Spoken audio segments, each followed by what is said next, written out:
My name is Edward Lujan. I was born and raised in Gilroy. Been here all my life.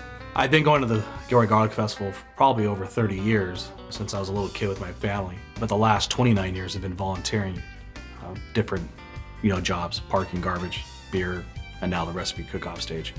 And it's like a big reunion. It was kind of like you look forward to that weekend. So it's been a tradition for over 40 years.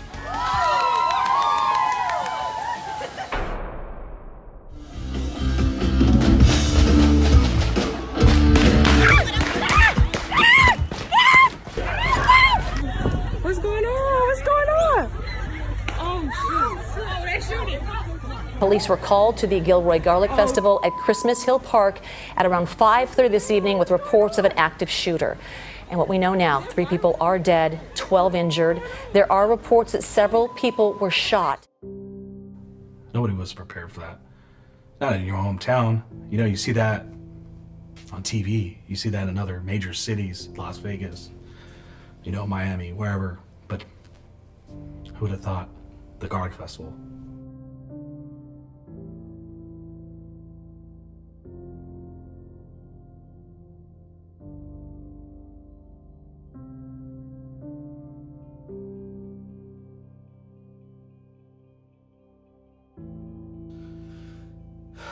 That day, it was pure chaos for probably a good 10, 15 minutes, it seemed like. It would seem like an eternity. But it was pretty surreal. We left the festival about 5:35. We got back to the office, and as soon as we walked in, there were 3 of us, all our phones started going off, and all we saw was active shooter at the festival. And obviously we were in shock. We couldn't believe it. What happened that night was that I got a phone call about 7:30 from my contact at Silicon Valley Community Foundation, and the first thing she wanted to know, are you safe? Everyone was safe. But then she said that Nicole Taylor, the CEO of Silicon Valley Community Foundation, was going to start a fund to benefit the victims with a $10,000 donation. And that was the beginning of this past 4.5 months. It's been a wild ride.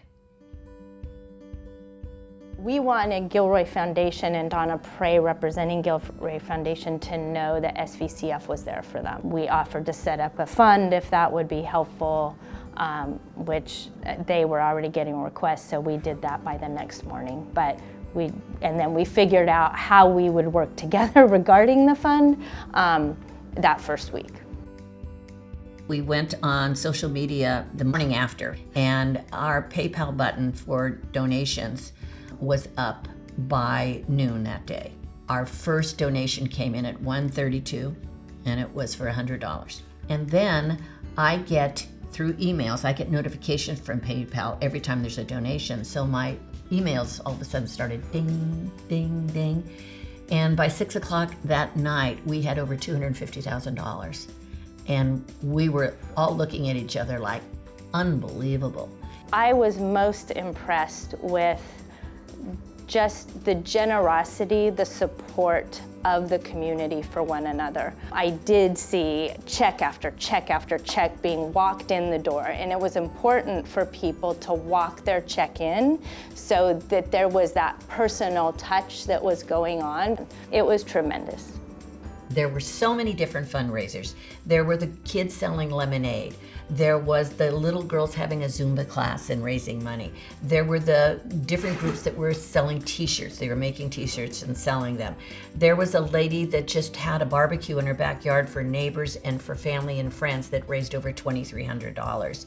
There were just so many different things. It was just coming in constantly. The relief fund had over $1 million in just a couple weeks after the incident, and the oversight committee realized shortly thereafter that it was not going to be able to distribute grants to individuals as the committee wanted to do so.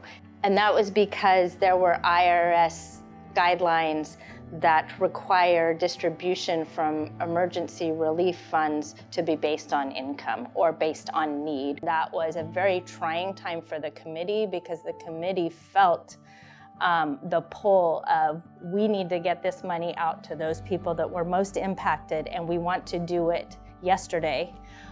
Yet from SVCF's point of view, we needed to be sure that what we were doing, we felt okay from a risk point of view in terms of IRS compliance. What was magic that really helped us was, as we were struggling to figure out how to get this money to the victims, we got a phone call from a mother, and she said, call Kenneth Feinberg. He was in charge of the 9/11 Victims Fund, Orlando, the Boston Marathon.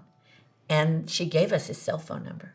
We reached out to Kenneth Feinberg on his cell phone number, didn't expect him to answer. He answered right away, immediately spoke to us for 10 minutes, and then he called us back later that afternoon after he got out of a meeting. He was able to talk with us and give us very quick response and guidance in terms of what the Oversight Committee wanted to do, was what we should be doing, and getting the money to those who were shot without any determination of their income or need was what had to happen.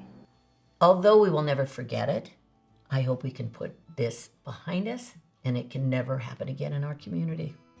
Gilroy officials reopened Christmas Hill Park today, the site of the annual Garlic Festival, where a gunman killed 3 people. The Garlic Festival will definitely be happening in 2020. I think it's going to be one of the biggest ones they'll ever see. It seems like other people from other cities were really surprised by the way the community came together. But if you were from this town, you knew that it was expected.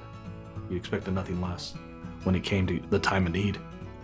And everybody pulled together whatever they could and help. That's what this town's all about. And that's why I love it. And I'll never leave.